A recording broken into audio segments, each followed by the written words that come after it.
Environment ਲਈ कोल जलाने ਲਈ ਜਾਂ कोई पेट्रोलियम पदार्थों के लिए, जैसे वो आंकड़ा जो इन्होंने पढ़ के सुनाया है ना, वो है कंसेशन लेने का। हम जो बात कर रहे हैं कि दुनिया में भी इतना डिस्क्रिमिनेशन है, वो अगर हम नहीं बताएंगे यार, और इससे लोग पाठ थोड़ी जाएंगे। अगर हम जे एक बात जे सुनाते हैं कि ग्लोबल साउथ आ जिहड़ा, उहदे च जिहड़ी लेबर आ, उसको मिलने वाली मजदूरी या उसको मिलने वाला पैकेज या सैलरी, जो भी उसको नाम दो, वो नॉर्थ, ग्लोबल नॉर्थ का जो वर्कर आ, जो उसके बराबर की महारत का है, उससे 87% से लेकर 95% तक कम मिलती है। क्या ये जस्ट बात है? ये कोई अनजस्ट बात है ये करनी कि उनके वर्कर को हमारे जहाँ के बराबर के जो, जिसका मतलब जो महारत है, जो लेवल है, उससे 87% से लेकर 95% तक ज़्यादा इनकम मिलती है। और जब हम एक बात ये कहते हैं कि जो ग्लोबल इकानमी है, इसमें 90% जो वर्क कर रहे हैं वर्कर, वो ग्लोबल साउथ के हैं, और उनको ग्लोबल साउथ की इनकम का मिलता है 21%। इतना बड़ा डिस्क्रिमिनेशन लोगों के सामने पेश करना, क्या लोगों को पाड़ना या साउथ और नॉर्थ को लड़ाना यार, ये मेरे तो समझ से बाहर है ये बात। क्योंकि हम ये चाहते ही नहीं हैं कि हम वहाँ के लेबर वाले को और जहाँ के लेबर वाले को लड़ा रहे हैं। हम एक तस्वीर पेश कर रहे हैं कि जो गोरी चमड़ी वाले लोग हैं, चिट्टी चमड़ी वाले लोग हैं, उनके साथ ये सिस्टम कैसे ट्रीट करता है और ब्लैक के साथ कैसे ट्रीट करता है। वहाँ भी ब्लैक और वाइट के खिलाफ कैसे ट्रीट हो रहा है। अगर डिह्यूमनाइजेशन वाले एस्पेक्ट को छोड़ के हम अकेला ये कहेंगे कि जी हम तो ग्लोब की बात, ग्लोब यार कहाँ ग्लोबल की बात करेंगे तो किसी को टारगेट तो बढ़ाओगे ना।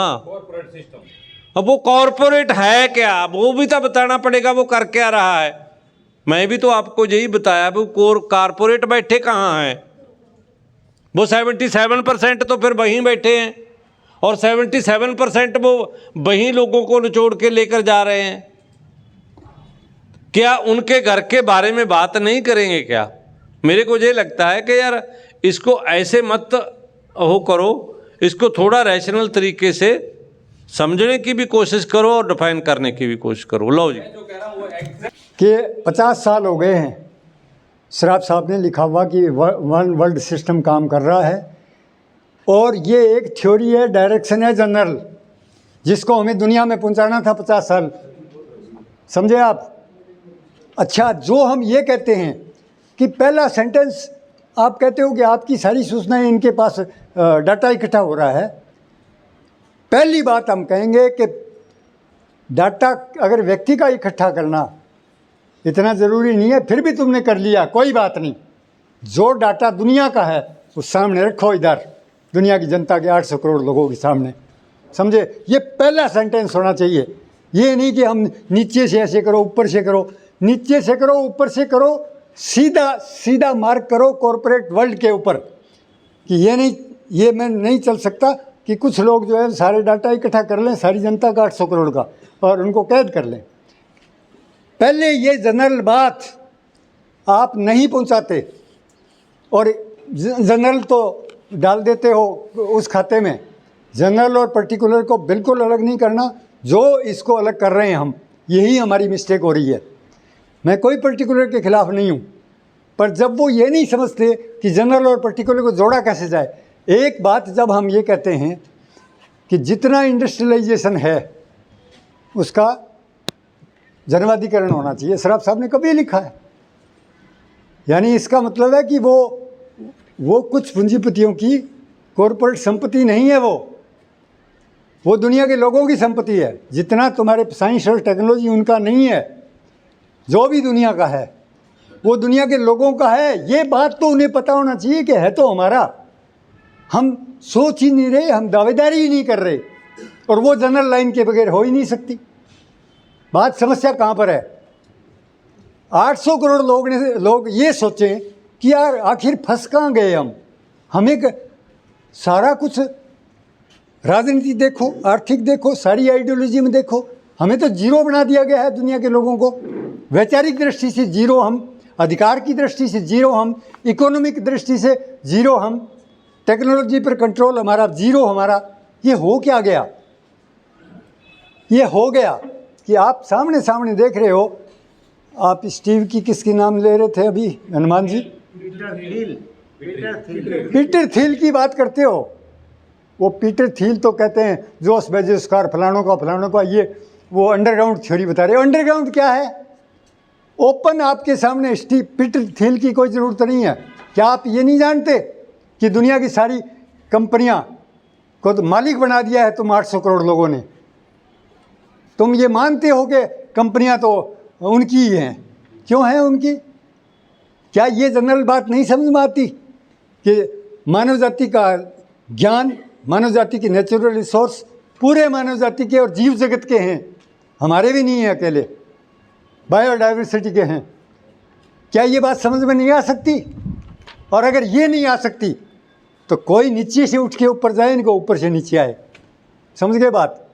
इसलिए जब हम ये कहते हैं हमारे 15 पॉइंट, हमारे 25 पॉइंट, वो क्या हैं?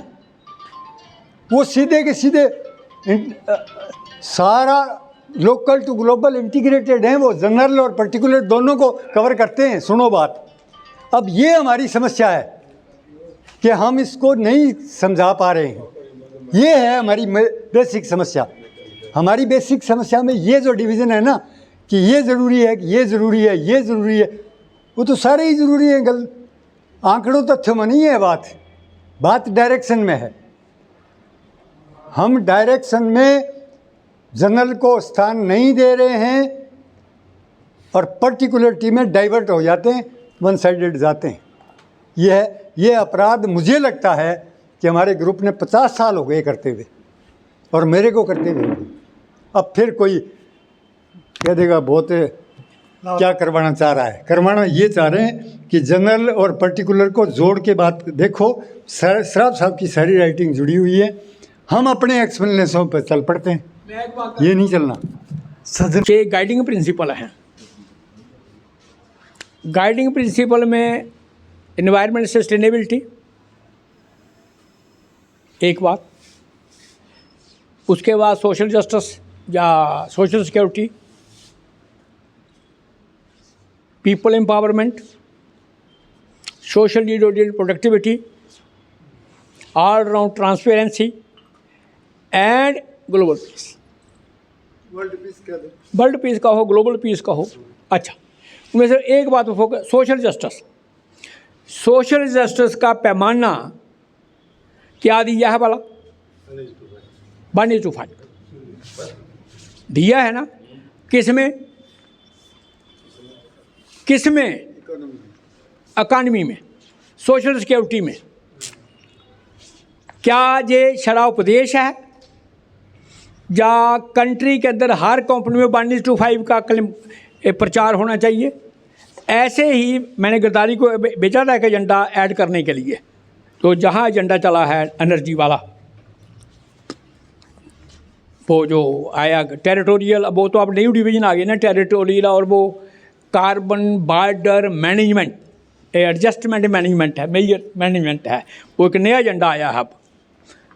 तो आपको टोक दूं, हाँ बोलो। आपको इकोनॉमी में तो याद आ गया 1:5, पीपल एम्पावरमेंट, वही वहाँ ही आ रहा हूँ, वहाँ ही आ रहा हूँ ना मैं। ओहो, आ रहा हूँ ना वहाँ पर। ये कमाल बात है, इतनी सी बात क्या है। अच्छा, अब 1:5 अगर एनर्जी का हो, सुन लो, क्या 1:5 एनर्जी में हो हर कंट्री या हर स्टेट में अंदर, क्या जो जिनके लोगों के बिजली नहीं है, क्या किसी को राइट है कि जिसको ज़्यादा पैसा हो जितनी मर्जी यूज़ करे और जितना मर्जी पोल्यूशन फैलाए? तो 1:5 रेशियो अगर एनर्जी के कंजप्शन में हो, मनी का तो है, एनर्जी में हो, तो उसमें क्लाइमेट चेंज पर फर्क पड़ेगा। पर सवाल है भाई जो एजेंडा ने इंक्लूड नहीं किया तब ग्लोबल नॉर्थ साउथ की बात नहीं है, तब इसी से रिजॉल्व कर देते। अब आगे है पीपल एम्पावरमेंट वाली। क्या हमने, जब सवाल है ट्रांसपेरेंसी और उस पर प्रिविलेज पर, क्या ये कभी कहा है कि इनके जो प्रिविलेज राइट्स हैं ये ख़त्म होने चाहिए? पीपल एम्पावरमेंट है कहाँ कि जब मुझे एज ए MLA वो तब सीक्रेसी की पावर मिल गई, मुझे आप बुला नहीं सकते, मुझे हटा नहीं सकते, 40% वोटिंग पड़े, 10% पड़े, मैं जीता हुआ हूँ। क्या हम पीपल एम्पावरमेंट का पहला पॉइंट अगर हम चाहते हैं तो अगर ये कंडीशन ला दिए कि 80% या 70% वोट पोलिंग हो तो इलेक्शन वैलिड मानी जाएगी, तब हर आदमी के वोट को हर पार्टी उठा के ले गई, चलो बाबा जी वोट डालने दे, मेरे लगाए हुए पैसे चले गए। क्या ये स्लोगन पॉपुलर हो तो मनी का इन्वेस्टमेंट कारपोरेट इलेक्शन जता देता है, या कारपोरेट सामने एजेंडा लगवा दिया आपने पब्लिक में कि 80% वोटिंग होगी तो तब इलेक्शन वैलिड मानी जाएगी, नहीं तो नहीं। इसका मतलब ये है कि अगर वो पीपल एम्पावरमेंट का पहला यह है कि लोगों का उससे वेट बढ़ेगा, लोगों का वज़न बढ़ेगा, वोटर का वज़न बढ़ेगा कि तुम हो कुछ। हम कहते हैं ना हमें जीरो कर दिया है, हम जीरो इसलिए कि हमको एजेंडा ही कोई नहीं उठाते, हमें ये नजर आता है ये माइक्रो एजेंडा है। 80 एक कहीं नहीं लिखा हुआ है, प्लीज आप इतना डाइवर्ट करते हो। नहीं, मैं नहीं डाइवर्ट कर रहा। एग्जाम्पल है पाकिस्तान, हाँ पांचों जो प्रिंसिपल है ये ग्लोबल है ना, ग्लोबल नॉर्थ ग्लोबल साउथ नहीं है ना, ना ना ना, बिल्कुल यही मैं कह बल बस यही है। मगर कैपिटल, टेक्नोलॉजी, मार्केट ये ग्लोबल है ना, कंजप्शन ग्लोबल नहीं है, बस कंजप्शन उसकी ग्लोबल नहीं है, कहीं कंजप्शन ज़्यादा है, कहीं कंजप्शन खूब है। ये दो चीज़ें कि कैपिटल की मूवमेंट, मटेरियल की मूवमेंट, टेक्नोलॉजी की मूवमेंट, डाटा की मूवमेंट, या और जितनी ये मार्केट ग्लोबल है, मगर जो चीज़ें मैन्युफैक्चर्ड हैं उसकी कंजप्शन जितनी अमेरिका में उतनी ग्लोबल साउथ में नहीं है। इसलिए 1:5 एनर्जी में और 1:5 इकानमी में, या सोशल जस्टिस, तब जा कर के बात, पहले जहाँ हो वहाँ तो क्लेम करो, वर्ल्ड में लागू करेंगे, जहाँ पर राइट है वहाँ तो मांग करो। इसलिए जहाँ पर अगर 1:5 एनर्जी का आता है ना तो उसमें कुछ ना कुछ बात लोगों को राइट आगे बढ़ता है और एनर्जी की कंजप्शन में नया पैटर्न डेवलप होगा। ये मेरी बात कहने का जाएगा। इसलिए हम उन सोल्यूशन को लाएं जिस सोल्यूशन से हम ग्लोबल नॉर्थ वाले वो फंडामेंटल जो फंडामेंटल जहाँ से स्टार्ट हो या वहाँ से स्टार्ट हो वो हर जगह आपको जस्टिस की तरफ ले जाएंगे। हाँ, अब बोलो, अब आओ, अब आप कितना कंफ्यूज करते हैं कि आप ये कह रहे हो कि अपनी बात इकोनॉमी नहीं, तर्क पर तर्क कर रहा हूँ ना मैं। सजन जी एक मिनट इधर बता देंगे, जल्दी सुनो। एलिगेशन मत लगाओ, अपनी बात कहो। एलिगेशन नहीं, मैं तर्क दे रहा हूँ, बात करना है लॉजिकल, तर्क दे रहा हूँ ना, तर्क दे रहा हूँ कि आप इस तर्क पर कैसे चढ़े कि जो आपने कहा कि ये 1:5 का जो रेशियो है ये करो और इसको एनर्जी में टर्न कर दिया। इकोनॉमी का पार्ट, चाहे आप इकोनॉमी को एनर्जी के रूप में भी देखते हो तो वही पैसा ही लगता है, ये भी इकोनॉमी का ही एग्जाम्पल है। चाहे आप जो कह रहे हो ना वो कोई अलग से एग्जाम्पल नहीं है। और जब आप कह रहे हो पीपल एम्पावरमेंट की बात, पीपल एम्पावरमेंट की बात जो है वो आती है राजनीति में, जब हमें यही राइट नहीं है कि यूएनओ में वो कुछ भी कर दें, और हम यूएनओ में कोई राइट ही नहीं रखते। वर्ल्ड पीपल का क्या राइट है दुनिया को चलाने में? दुनिया को चलाने में जो हाईएस्ट टेक्नोलॉजी, हाईएस्ट वो किसके कंट्रोल में चल रही है? महाशक्तियों के।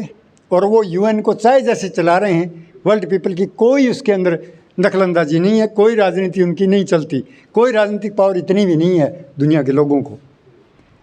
और हम यहाँ फंसे हैं, अपने ही मनोगत फार्मूले बना लेते हैं और ये मोमेंट चला रहा, हाँ मोमेंट ये चला, मोमेंट ये चलाओ, इस तरह 80% सोचो। ये डोकरा बहुत मेहनत करता है, बहुत ही काम की बात ला के देते हैं, ये बहुत हमें एजुकेट करते हैं, पर ये ऐसे ऐसे फिकल एग्जाम्पल देते हैं जो बिल्कुल डाइवर्टेज होता है। समस्या यहाँ पर है, और वो फिर जनरल लाइन को ख़राब करती है। जनरल लाइन पर तो फोकस ही नहीं जाने देती, फिर हम उनमें फंस जाते हैं। बात बहुत सीरियस है, ये इल्ज़ामों की बात नहीं है ये।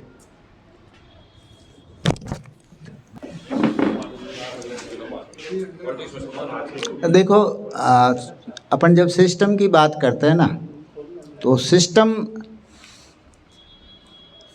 का जो कॉन्सेप्ट है ना, वो जो कॉन्सेप्ट होता है ना, जनरल जो कॉन्सेप्ट होता है, वो आइडिया के फॉर्म में होता है।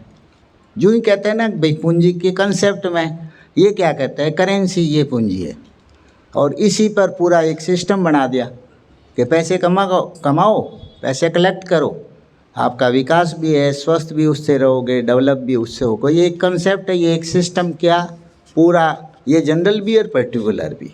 अब जनरल और पर्टिकुलर में क्या होता है कि हर पर्टिकुलर में जनरल होगा और हर जनरल में पर्टिकुलर होगा। जहाँ तक जब अपन एनालिसिस की जो बात करते हैं ना, जब किसी सिस्टम का जो एनालिसिस करते हैं, जो कंसेप्ट के तौर पर होता है, उसको हम भी जनरली उसको स्वीकार करने वाले, ये कोई नहीं हो तो, हाँ हाँ, तो ये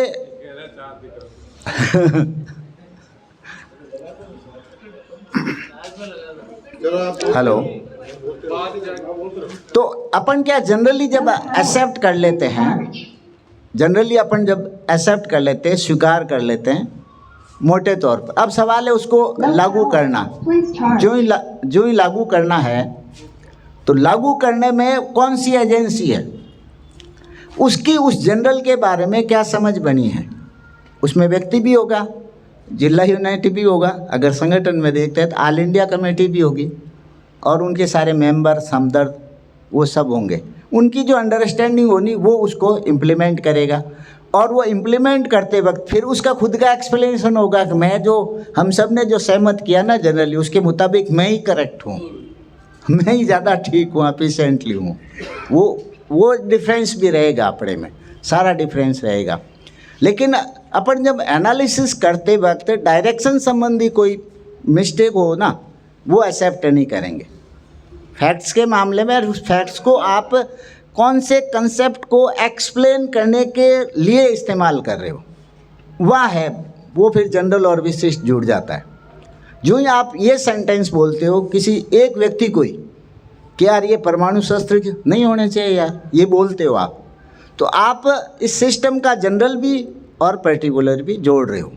जो ही आप ये कहते हो कि यार ये जो फिजिकल करेंसी ख़त्म करना ये जनहित में नहीं है, ये बोल रहे हो, ये सिस्टम के खिलाफ है, इसी कॉरपोरेट के खिलाफ बनती बात। अब सवाल है, ये वो खुद भी असहाय है, प्रैक्टिकली वो उसको ख़त्म करने की स्थिति में नहीं है ना, और जिसको वो कह रहा है।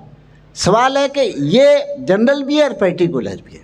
ये नेचर वुमन सेंट्रिक का जनरल और पर्टिकुलर है, किस सेंस में कि ये फिजिकल करेंसी होनी चाहिए और डिजिटल जन विरोधी है। ये अगर आप बोलते हो तो ये कॉरपोरेट जगत का और नेचर वुमन सेंट्रिक का दोनों का जनरल और पर्टिकुलर है।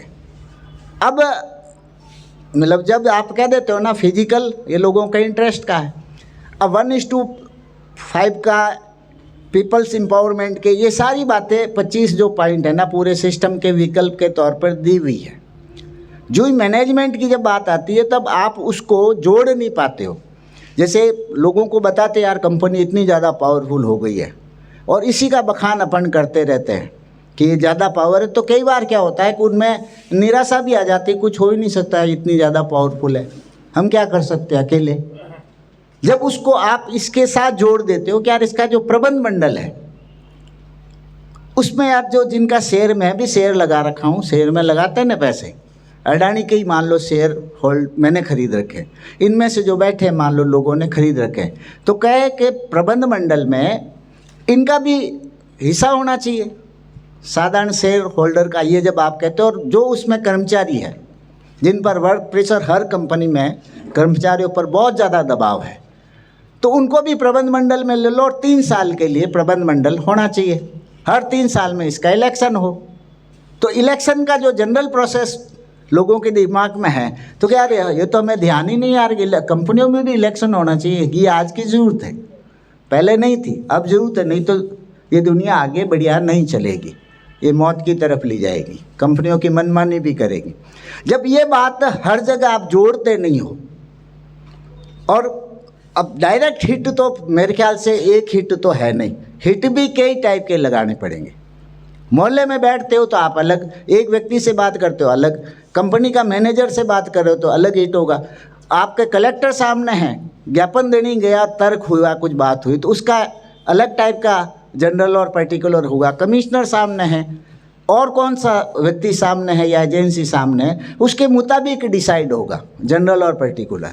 और इसका जो इफ़ेक्ट है ना वो वहाँ से आएगा व्यक्ति के हिसाब से कि हम कितने लोगों को मोटिवेट कर पाते हैं ऑर्गेनाइजेशनली, जिसमें अपन सब इतने ट्राई कर रहे हैं, अपन सब मिलके कुछ न कुछ काम करें, कम ज़्यादा अलग अलग योग्यता से हम NSCPM के जो यूनिट्स और इंडिविजुअल मेंबर वो सारे काम कर रहे हैं। इनका पुलिंग होना भी ज़रूरी है, ये डिस्कशन भी ज़रूरी है, लेकिन हर एनालिसिस को आप ये समझना चाहिए कि वो सच्चाई का कुछ पार्ट को अभिव्यक्त करता है। जब कोई ग्लोबल साउथ और ग्लोबल नॉर्थ की भी बात करता है तो किसी हद तक पार्शियल सच्चाई बनती है। हमारी अंडरस्टैंडिंग ज़्यादा पहलुओं को इंक्लूड करते हुए होनी चाहिए जनरल डायरेक्शन। हम जब किसी गांव में बैठेंगे तो आप गांव के मुताबिक कोई जो ट्रुथ की कोई बात करोगे तो वो गांव के सापेक्ष हो सकता है ज़्यादा रियलिस्टिक हो, लेकिन डिस्ट्रिक्ट के सापेक्ष, किसी स्टेट के सापेक्ष वो कम रियल हो सकती है। धर्म की बातें, जात की बातें, वो भी किसी पार्ट में उसका कोई पॉजिटिव साइड है, उसका उसमें जो साइक है उसमें कुछ मानवता की कुछ बातें हैं, बहुत मामूली हो सकती। कॉरपोरेट जगत के रहते हुए भी हमें इस्तेमाल करने की ज़रूरत पड़ेगी, लेकिन एनालिसिस जब आप करोगे तो उसका वो महिमा मंडित करने का वो नहीं करने की ज़रूरत है। उसको आप कंसेप्ट के तौर पर, जात का, धर्म का कोई सा कंसेप्ट, मैं तो इस तरीके से देखता हूँ कि जो बंद का जो आह्वान किया है, जो भी खेजड़ी से अपन स्टार्ट हुए, धरना दिया है और 4 बड़े शहरों में, राजस्थान में बंद करवाए, मैं तो कहता हूँ इसमें जाम्बो जी का योगदान है, उनका भी योगदान है। मेरे को पूछा भी था कि यार आप किस तरीके से कोई काम करते हो, आपकी कैपेसिटी क्या है, तो मैंने कहा यार हम नहीं कह सकते कि हमारी कैपेसिटी है, हम कोई मुद्दे पर 500 इकट्ठे कर लेते हैं, जोधपुर में किए भी हैं। वो इराक का कोई इश्यू था जब हज़ार का जुलूस भी निकाल दिया था, महिला पहलवानों का था जब 1-2 हज़ार इकट्ठे कर लिए, लेकिन हम ये नहीं कह सकते कि ये NSCPM ने किया। और यही NSCPM का कंसेप्ट है, बोलना नहीं है कि NSCPM ने किया। तो और पंजाब में जैसे कोई मीटिंग करते हैं तो वहाँ 500 लोगों का 4-5 दिन तक ठहरने खाने का प्रबंध बहुत सरलता से कर लेते हैं, लेकिन हम कहते हैं कि हमने कर लिया, NSCPM ने कर लिया। मुझे तो लगता है कि उसमें 10 जो गुरु थे सिखिज्म के, उन सब का योगदान है कि सिखों ने ऐसी परंपरा बना दी, खाने ठहरने का प्रबंध किसी धर्म में नहीं है, सिखिज्म ने कर दिया कि आप उसमें चले जाओ, आपको खाना मिलेगा, ठहरने की प्रबंध है। मतलब कितना योगदान है। तो इस मूवमेंट को योगदान करने में फिर सिखिज्म का भी रोल है। अब सवाल है, जब आप एनालिसिस करते हो तो इसको किस तरीके से पेश करते हो, ये उसकी आपकी योग्यता पर निर्भर करता है। तो इसलिए हम जो पार्शियल जो सच्चाई है, वो पार्शियल सच्चाई किस मंच पर बिल्कुल गलत होगी और किसी और मंच पर वो पार्शियल सच्चाई 90% सच हो सकती है। तो ये इस पर वो उस व्यक्ति पर और टाइम और स्पेस के मुताबिक देखना पड़ेगा। जनरल और पर्टिकुलर हर स्टेटमेंट में भी होता है, स्टेटमेंट से स्टार्ट होता है, व्यक्ति से स्टार्ट होता है। जो ही आप कह देते हो कि आप परमाणु जो शस्त्र है इनको यार यूएनओ को हवाले करो ना, ये बोलते हो आप, तो आप जनरल और पर्टिकुलर को जोड़ दिया है। फिर विकल्प के तौर पर बहुत सारे अपने वो है, तो इसको अपन खींचने की ज़रूरत नहीं है। 15 पॉइंट है, वो हमने कर नहीं पाए कि इलेक्शन में उसको कोई एजेंडा बना पाए। सराफ साहब ने तो कब कहा था, मेरे तो नहीं आया था जब पहली बार जब दिया था, सराफ साहब ने पहले 11 पॉइंट लिखे थे और उन्होंने कहा था कि इन पर हस्ताक्षर अभियान चलाओ। मैंने ट्राई भी की थी थोड़ा बहुत तो उनसे बात किया था, तो कई तो लगा कि ये कोई डिमांड चार्ट है क्या जो सरकारों से मांग करेंगे, क्योंकि वो डिमांड के फॉर्म में ऐसे वो, क्योंकि ज़्यादातर उस समय का 2002 से 2004-05 तक का डायरेक्शन ही यही थी कि सरकार के सामने रख रहे हैं, हस्ताक्षर करके ले जा रहे हैं, तो ये कोई सरकार पूरा करेगी। तो ये जो एक्शन था ये जनरल और पर्टिकुलर को जोड़ने का था। जब आप हस्ताक्षर करने जाओगे तो वो डिस्कस करेगा क्यों करवा रहे हो हस्ताक्षर, तो उससे माइंडसेट चेंज होगा। जो कॉर्पोरेट माइंडसेट है इसका विकल्प के तौर पर लोगों का माइंडसेट बनेगा, तो वो एक्चुअल में हम नहीं कर पा रहे। तो हमारा झगड़े का जो ये एक कारण ये भी है कि संकट वो गरीबी में कहते हैं, झगड़ा भी करते हैं, तो हमारा लोगों में फॉलोइंग है ना, जो लक्ष्य है, जो आशाएं हैं, उसके मुताबिक भी कम वो होती ना, उसके कारण भी अपने आप में सही असंतुष्ट हो जाती कि मैं कर क्यों नहीं पा रहा हूँ। तो चलो अपन एक धरना जो दे रहे हैं खेजड़ी का ही, ये इसी में शामिल हो जाते हैं। तो ये सारे मामले हैं वो इस तरीके से आगे बढ़ रहे हैं, और राम गोपाल जी भी आए, उनको भी सुनना है। तो धन्यवाद, नमस्कार।